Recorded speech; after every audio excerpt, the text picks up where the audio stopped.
आज से लगभग 2-3 लाख वर्ष पूर्व अफ्रीका में होमो सेपियंस नामक मानव प्रजाति की व्याख्या जो है आपकी साइंस करती है।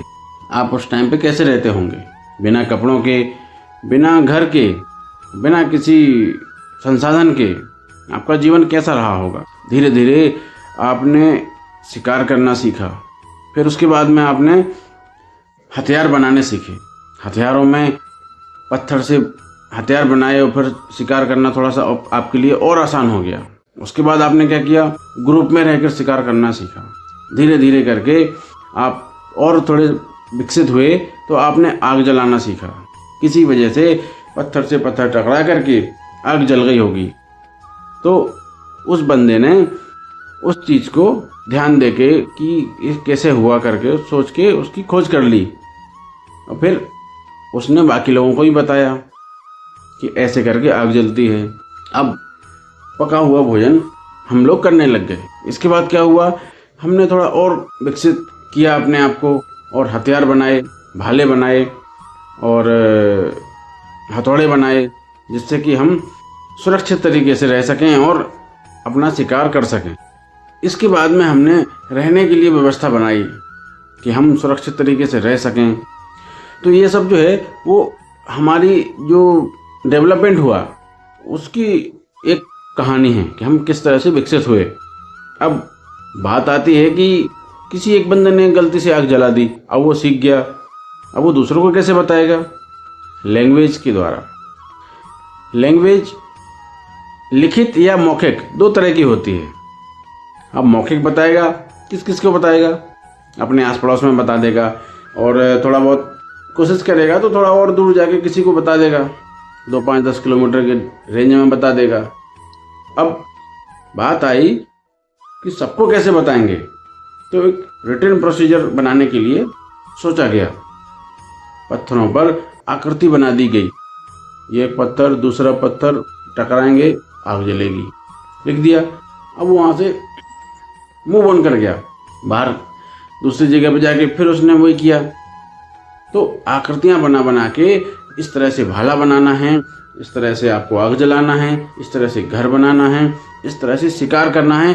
हर चीज़ एक रिटन में चित्र के रूप में सुरक्षित करके रख दिया, आने वाली जनरेशन उसको देख करके जल्दी सीख सके। धीरे धीरे करके सभी लोगों ने वो चीज़ फॉलो किया। जो इंसान जो भी कुछ सीखता उसका चित्र बना देता या लिखित में किसी भी तरह से उसको स्टोर कर देता। बाकी पीछे की जनरेशन उसको देख देख के सीखती गई और हम धीरे धीरे करके विकसित होते गए। अब बात आती है सनातन धर्म की। सनातन धर्म में 6 शास्त्र, 18 पुराण, 108 उपनिषद, रामायण महाभारत जैसे महाकाव्य, ये सब भी एक रिटन प्रोसीजर में हैं। जब हम मनुष्य के द्वारा लिखी हुई रिटन जो प्रोसीजर्स थे, आग कैसे जलाना है, हथियार कैसे बनाना है, घर कैसे बनाना है, और जो भी उन्होंने आविष्कार किए, जो भी खोज करी उस टाइम पे, उसको हम मानते हैं। तो हमारे जो ऋषि मुनि देवताओं थे, जो देवताओं ने और ऋषि मुनियों ने ग्रंथ लिखे, वो भी हमारे लिए एक प्रूफ था कि हम विकसित हो सकें, हम अपना ज्ञान बढ़ा सकें, हम अपना जीने का तरीका बना सकें कि किस तरह से जीवन जीना है, क्यों हमें जीवन मिला है और हमें इस जीवन में क्या करना चाहिए। ये सब बातें हमारे शास्त्रों में लिखी हुई हैं। आज जो आपकी साइंस खोज करती है, 9 ग्रह हैं, हमारा जो सनातन धर्म है वो हजारों साल पहले बताया गया था कि ये 9 ग्रह हैं, हम नवग्रह की पूजा करते हैं।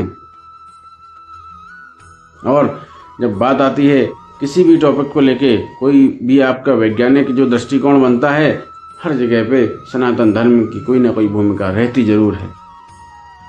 जितनी भी चीज़ें हैं दुनिया में, आपने कोई ग्रह खोजा, आपने कोई आविष्कार किया, आपने उन चीज़ों का सिर्फ पता लगाया है कि वो चीज़ है, वो चीज़ एग्जिस्ट करती है। आपके द्वारा कोई चीज़ नहीं चल रही है, ना ही आप किसी चीज़ को कंट्रोल कर सकते हो।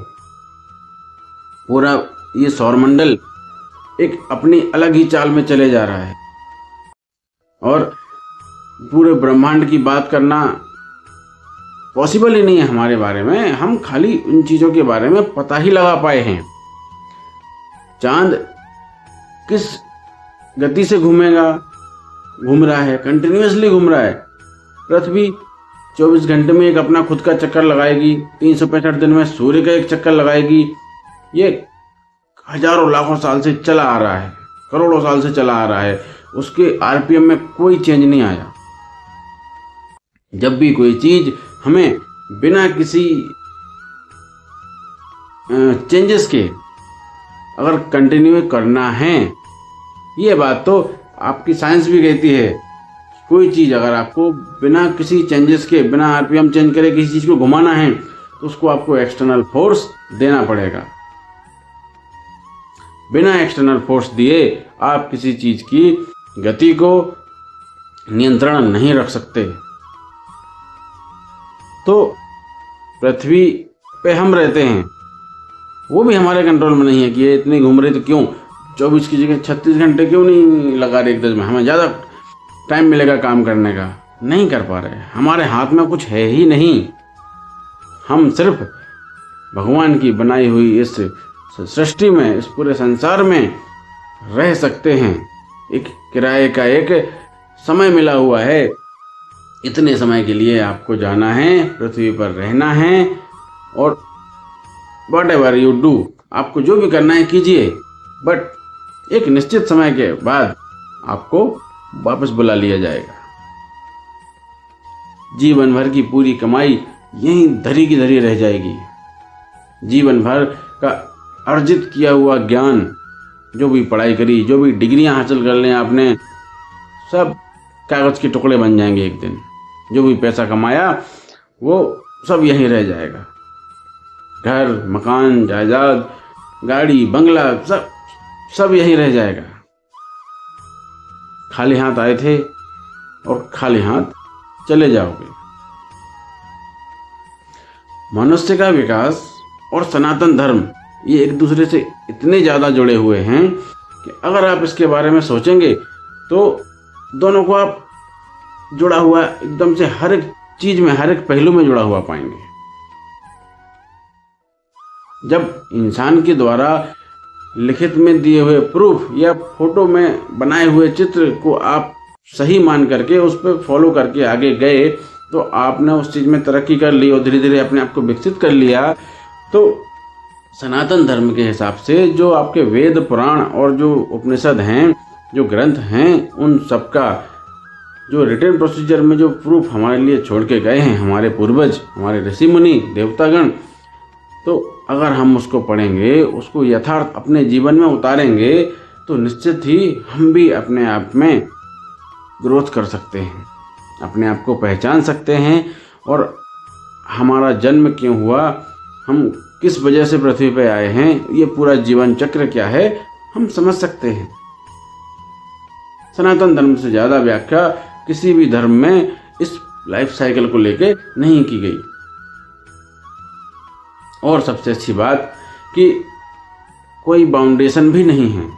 आप किसकी पूजा करते हो, हमारे 33 कोटि देवी देवता हैं, हम किसी भी भगवान की पूजा करें कोई बाउंडेशन नहीं है। राम जी की पूजा करते हैं, शिव जी बुरा नहीं मानते। कृष्ण भगवान की पूजा करते हैं, राम जी बुरा नहीं मानते। गणेश जी की पूजा करते हैं, हनुमान जी बुरा नहीं मानते।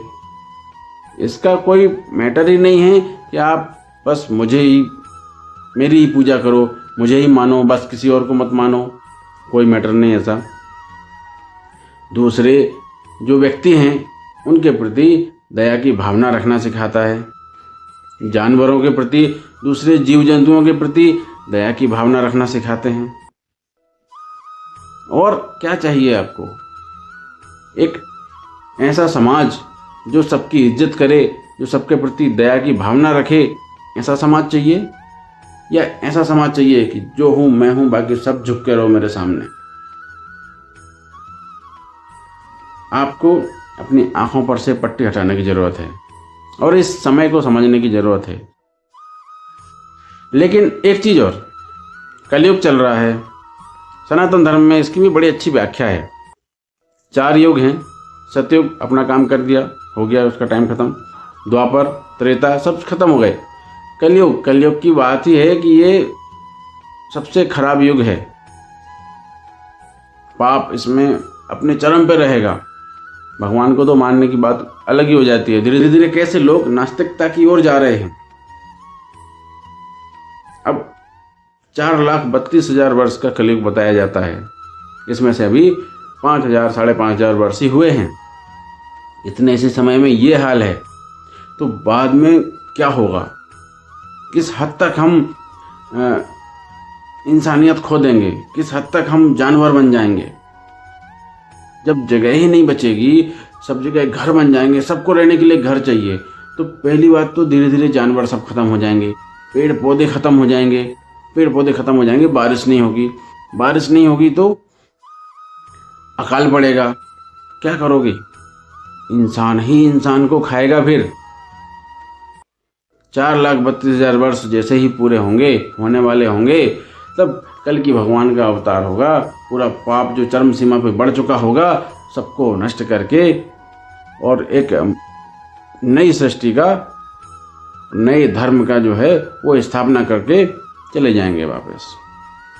फिर वही सतयुग, त्रेता, द्वापर, फिर कलयुग। ये चलता रहेगा दोस्त। ना मेरे हाथ में कुछ है, ना आपके हाथ में कुछ है, ना किसी के हाथ में कुछ है। अपने शरीर से गिरते हुए बालों को भी इंसान नहीं बचा सकता। तो किसकी बात करते हो यार? भगवान है कि नहीं है? ये पूरी दुनिया चल कैसे रही है भाई? इंसान भी पैदा हो रहा है, मर रहा है, कोई कंट्रोल नहीं है तुम्हारा, ना तो जन्म पे और ना ही मृत्यु पे। और बड़ा घमंड से बोलता है इंसान, मैं भगवान को नहीं मानता।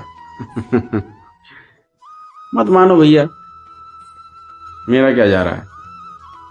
सबक यह है, सीख यह है कि जितना जल्दी समझ जाओगे ना, उतने फायदे में ही आप रहोगे। मुझे कोई लेना देना नहीं है। मेरा ये चैनल और मेरे वीडियोस स्पेशली मेरे रिलेटिव्स, मेरे परिवार वालों और मेरे बच्चों के लिए डेडिकेटेड है। इसके अलावा कोई अगर कुछ सीखता है वो उसका प्लस पॉइंट है। मैं अपने परिवार के लिए, अपने बच्चों के लिए, अपने रिश्तेदारों के लिए ये चैनल बनाया हूँ और इस पर जानकारी अपलोड करता हूँ। जो मुझे सही लगता है मैं अपने विचार व्यक्त करता हूँ। आपको कुछ सीखना है, सीखने को मिल रहा है, वेल एंड गुड। नहीं सीखने को मिल रहा है, आप नहीं सीखना चाहते, आपको रहना ही जानवर है, ये आपकी कॉल है। आप उस पर डिसाइड कर सकते हो कि क्या करना है। उम्मीद करता हूँ कि मनुष्य का विकास और सनातन धर्म, ये बात आपको समझ में आई होगी। All written procedures proof is for our development, not for showing I am great, you are little bit. This is the other way of thinking. आपको अपना जीने का तरीका बदलना होगा, सुधार करना होगा और इन चीज़ों को समझना होगा। उम्मीद करता हूँ अगर आपको वीडियो अच्छा लगा होगा तो आप इसको शेयर करेंगे, वीडियो को लाइक कर दीजिए और कमेंट में आपके कुछ भी सवाल हैं या कुछ क्वेरीज हैं, कुछ पूछना चाहते हैं या फिर वीडियो के बारे में कुछ डाउट है तो आप पूछ सकते हैं। मेरे से जो भी बन पड़ेगा मैं आपकी हेल्प करूंगा। इस वीडियो में इतना ही, मिलते हैं अगले वीडियो में। तब तक के लिए जय सिया राम।